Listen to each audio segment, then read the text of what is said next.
कुछ महिलाओं की आदत होती है बाल की भी खाल निकालने की। ऐसे ही एक जगह एक शांति के लिए हवन यज्ञ हो रहा था और इसी बीच में कुछ महिलाएं आपस में बैठकर बातचीत कर रही थी। बातचीत का सिर्फ एक ही केंद्र था, इस घर में जिस महिला के पति की मौत हुई थी उस महिला की तरफ देख रहे थे। उसके नैन नक्श, उसके बातचीत करने का तरीका, उसके रोने का तरीका, जो उसका 3 साल का बालक था उसको बार बार किस तरह से वो छुपाती है, किस तरह से शांत करती है।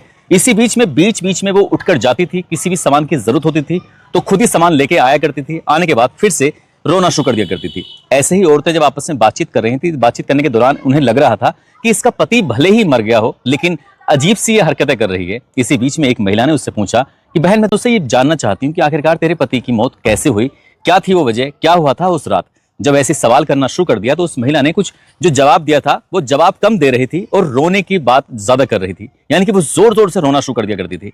ये बात उस महिला को बड़ा अटपटी लगती है। वो घर से बाहर निकलती है, बाहर निकलने के बाद जिम्मेदार लोगों के पास जाती है और जाकर कहती है कि मुझे कुछ यहाँ पर डाउट लग रहा है, इसलिए इस महिला से पूछना चाहिए कि क्या बात है, उस रात हुआ क्या था, कैसे उसके पति की मौत हुई थी। आखिरकार जब ये बात पुरुषों तक जाती है तो देखते देखते पूरे गांव में खबर आग की तरह फैल जाती है। अब इस घर में जो भी रिश्तेदार आ रहे हैं या आसपास के लोग आ रहे हैं या फिर जो भी जानकार आ रहे हैं, उस महिला से सिर्फ उसी तरह से ऑब्जर्व करना शुरू कर देते हैं जैसे उस पहली महिला ने ऑब्जर्व करना शुरू किया था। आखिरकार वो महिला फिर से वहीं आती है और आने के बाद पूछती है, बहन मैं पूछना चाहती हूँ कि तुम्हारे पति की मौत कैसे हुई थी, क्या हुआ था, क्या नहीं हुआ था, उस रात का कुछ तो सच बता दो। यदि तुमने मुझे नहीं बताया तो पुलिस आएगी, फिर पुलिस पूछेगी, जब पुलिस पूछेगी तो पुलिस अपने तरीके से पूछेगी, हो सकता है कि पुलिस तुम्हारे साथ मारपीट भी करना शुरू कर दे।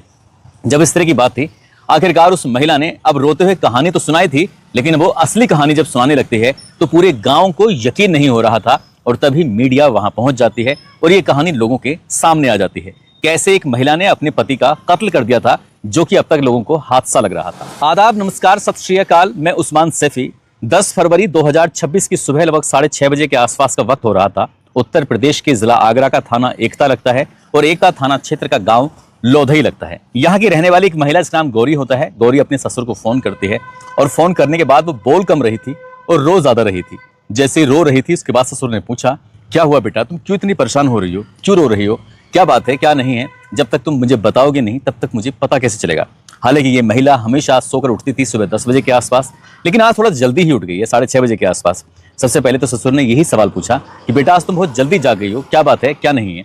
फिर वो रोते रोते कहती है कि अब वो इस दुनिया में नहीं रहे। जैसे ही उसने कहा वो इस दुनिया में नहीं रहे, ससुर को ये पहचानने में जरा भी देर नहीं लगती, वो तुरंत पहचान लेते हैं कि ये बात किसकी कर रही है। दरअसल ये बात हो रही थी उनके इकलौते बेटे, जिसका नाम लवकेश होता है, उम्र जिसकी 24 साल के आसपास होती है। तुरंत ये पूछते हैं लवकेश को हुआ क्या है। वो कहती है कि लवकेश अब इस दुनिया में रहे नहीं, उन्होंने अपनी जान दे दी। जैसे उस लड़की ने ये बात बोली और लवकेश के पिता सुरेश चंद तोमर ने ये बात सुनी, वो उनका रो रो कर बुरा हाल हो जाता है। रोते रोते अपने रिश्तेदार, अपने गांव के लोगों को फोन करके बात करते हैं, कहते हैं कि जल्दी से जल्दी घर जाओ और घर जाने के बाद देखो कि लवकेश को आखिरकार हुआ क्या है। पिताजी वहां थोड़ी दूर कुछ किलोमीटर के फासले से थे। तुरंत ही जैसे सूचना मिलती है तुरंत ही वो भी मौके पर पहुंच जाते हैं। मौके पर आने के बाद जो देखते हैं, जो उनका बेटा है जिसकी उम्र लगभग 24 साल के आसपास है, वो पंखे से साड़ी बांधकर लटका हुआ था। बस पिता का रो रो कर बुरा हाल हो जाता है। अब गांव के लोग हों या फिर रिश्तेदार हों, जहां जहां तक खबर फैल रही थी वहां वहां तक लोग आना शुरू कर देते हैं। जैसे लोग आ रहे थे, इसी बीच में जो 3 साल का बालक है उसका, लवकेश का, वो भी बहुत ज्यादा रो रहा था। दरअसल लवकेश की जो शादी होती है वो 2 मई 2021 को राजस्थान प्रदेश के धौलपुर का एक इलाका लगता है सहपऊ, यहाँ के रहने वाली गौरी नाम की एक महिला से शादी होती है और शादी के कुछ दिन के बाद उसको एक बेटा भी पैदा हो जाता है जिसका नाम वंशु तोमर रखा जाता है। दरअसल ये जो लड़का है ये इकलौता भाई है, इसके और कोई भाई नहीं है, हालांकि बहन और हैं। टोटल मिला के परिवार में 5 बच्चे हैं, 5 में से इकलौता ये भाई है, लाडला भाई है। अब ये इस दुनिया में रहा नहीं, परिवार वालों का रो रो कर बुरा हाल हो जाता है। समझ नहीं पा रहे थे कि आखिरकार सब कुछ तो ठीक था। बहू से पूछा जाता है कि बहू बताती है कि छोटे मोटे झगड़े किस घर में नहीं होते हैं, बस मुझे नहीं पता था कि उन्हें मेरी कौन सी बात इतनी खराब लग गई कि उन्होंने अपनी जान दे दी।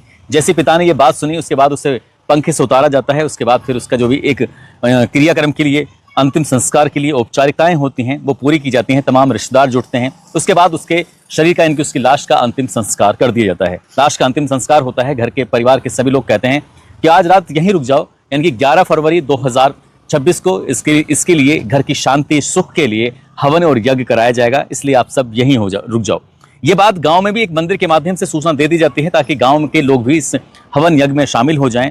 और उसके बाद फिर 11 फरवरी 2026 को ये हवन और यज्ञ हो रहा था घर के अंदर, ताकि घर में सुख और शांति बनी रहे। आखिरकार हवन युग जब हो रहा था तो तब रिश्तेदार महिलाएं आ रही थी। जो 3 साल का बालक है जिसका नाम वंशु तोमर होता है, वो बेहाल था, वो ज्यादा रो रहा था अपने पापा को याद कर करके। वो अपनी माँ के पास जाता था तो माँ कई बार उसको झिटक देती थी, यानी कि उसे अपने से दूर जाने के लिए कह दिया करती थी। इसी बीच में अगर किसी भी सामान की जरूरत होती थी तो उस महिला का एक दिमाग पर एकदम बात जाती थी। वो उठती थी, उठने के बाद सामान को तुरंत लाके दे दिया करती थी। जैसे सामान लाके दे रही थी तभी कुछ महिलाओं ने कहा कि इसके दिमाग तक, इसके कानों तक ये आवाज पहुंच कैसे रही है। जब जब किसी महिला के पति की मौत हो जाती है या कुछ ऐसा एक्सीडेंट हो जाता है तो ऐसे वक्त में तो महिला बिल्कुल बेसुध हो जाती है, रो जरूर रही है लेकिन ये बातें सब सुन रही है। हमने तो ऐसी कोई सी महिला को देखा ही नहीं। जब ये बात औरतों ने आपस में करना शुरू कर दिया तो एक ओर से दूसरी, दूसरी से तीसरी, तीसरी चौथी, और देखते ही देखते खबर पूरे गांव में आग की तरह फैल जाती है। लोग ये सोचने पर मजबूर हो जाते हैं कि आखिरकार ये महिलाएं किस तरह की बातें कर रही हैं। तभी गांव के कुछ लोगों ने कहा कि हमने भी कुछ ऐसी बातें सुनी हैं, अब वो बातें सही है नहीं है हम कुछ कह नहीं सकते, लेकिन एक बार इससे पूछना जरूर चाहिए। आखिरकार जो उस लड़के यानी कि लवकेश का पिता होता है सुरेश चंद तोमर अपनी बहू के पास पहुंचते हैं। एक आध और रिश्तेदारों के साथ जाकर पूछते हैं कि बेटा आखिरकार उस रात हुआ क्या था, कैसे उसकी मौत हुई थी, कुछ तो बताओ। जब वो बात बताने की आती है तभी वो रोना शुरू कर देती है, यानी कि लोग समझ नहीं पा रहे थे कि आखिरकार कहां से पूछें, कैसे पूछें। तभी गुस्से में एक महिला ने पूछा कि अगर पुलिस आएगी तब पुलिस तुमसे अपने तरीके से बातचीत करेगी और फिर तुम कुछ शांति तो बिल्कुल भी नहीं बरतोगी, तब तो तुम्हें बिल्कुल ही बोलना पड़ेगा। इससे पहले कि पुलिस आए हम लोग अपने परिवार के घर के लोग हैं, तुम हमें ही सब कुछ बता दो सच सच। तब जब उसने बताना शुरू किया है तब लोगों को यकीन नहीं हो रहा था कि आखिरकार ऐसा कैसे हो सकता है। दरअसल इस घर का ही, इस परिवार का ही एक और बालक है जो इसके चाचा ससुर का बेटा है। जो चाचा ससुर हैं उसके धर्मेंद्र, और धर्मेंद्र के ही एक बेटा है इसका नाम है सुंदर। सुंदर का इस घर में आना जाना इसलिए भी हो जाता है क्योंकि लवकेश अपने एक नौकरी करने के लिए गांव से थोड़ा दूर जाता है, शहर में जाता है। और जो शहर जाता है घर में किसी भी चीज की जरूरत पड़ती है, कहीं बाजार जाना है, कुछ खरीदारी करनी है, कुछ सामान लाना है, तो अक्सर एक आवाज लगती है जाकर सुंदर से बोल देना, सुंदर लेके आ जाएगा। कुछ कहीं जाना होगा तो सुंदर लेके चले जाना। सुंदर का घर में आना जाना ये लगातार चलता रहता था और न जाने कब सुंदर इतना ज्यादा करीब आ जाता है पता ही नहीं चलता। पिछले 4 महीने से सुंदर इतना करीब आ जाता है कि देवर और भाभी के बीच में अनैतिक रिश्ते बन जाते हैं, शारीरिक संबंध बन जाते हैं। और वो दोनों फोन पर बहुत सारी बातें किया करते थे।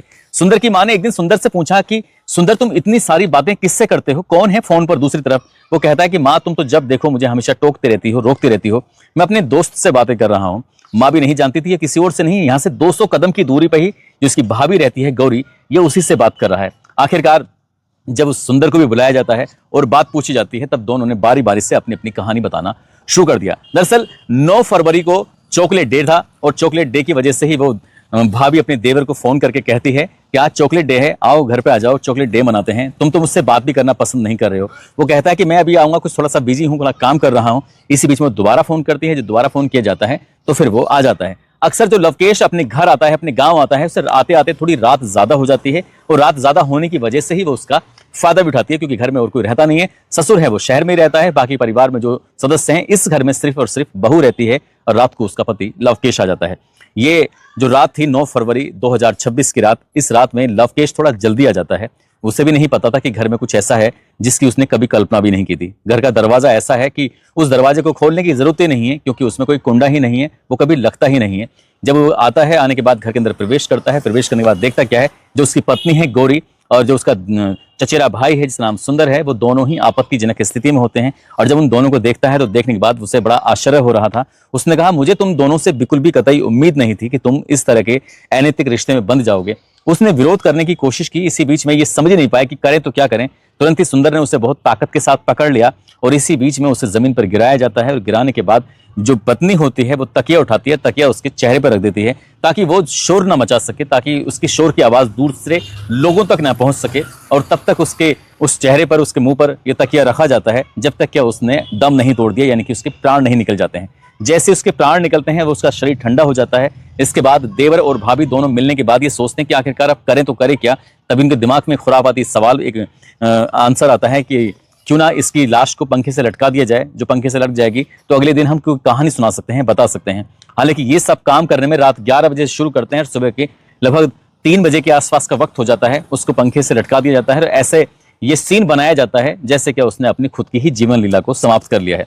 आखिरकार सुबह के जब 6:30 बज जाते हैं और घर में पूरी तरह से जो निशान थे, नामो निशान थे, सबूत थे, वो सब मिटा दिए जाते हैं ताकि किसी को भी इस बात का एहसास ना हो और उससे शरीर के जो पंखे से लटका दिया जाता है, तभी 6:30 बजे के आसपास अपने ससुर को फोन करती है और ससुर को फोन करने के साथ साथ इतना शोर मचाती है कि आसपास के घरों के लोग भी वहां पर एकत्र हो जाते हैं, इकट्ठा हो जाते हैं। और जैसे इकट्ठा होते हैं तब फिर लोगों ने इस लाश को उतारा।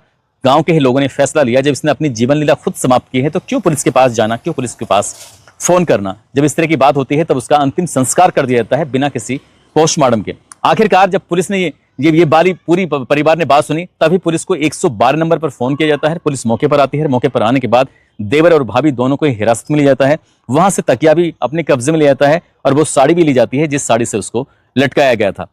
हालांकि पोस्टमार्टम रिपोर्ट नहीं है, ये केस कितना टिकेगा कितना नहीं टिकेगा ये तो खैर वकील और जो पुलिस सबूत जुटाएगी, जो चार्जशीट लगाएगी, उसके आधार पर ही साबित हो सकता है। लेकिन जिस तरह से देवर और भाभी ने मिलकर ये हत्याकांड को अंजाम दिया है, इस हत्याकांड को लेकर रिश्तेदार हों या फिर आसपास के इलाके के लोग हों, उन्हें यकीन नहीं हो रहा है कि आखिरकार ये दोनों ऐसा कैसे कर सकते हैं। दोस्तों, इस पूरे घटनाक्रम को सुनाने का उद्देश्य किसी को परेशान करना नहीं है, किसी का दिल दुखाना नहीं है, बल्कि आपको जागरूक करना है, आपको सचेत करना है। जो 3 साल का बेटा है, आखिरकार उसके सर से हमेशा हमेशा के लिए पिता का साया तो उठ ही चुका है और जो माँ है वो सलाखों के पीछे जिंदगी गुजारेगी।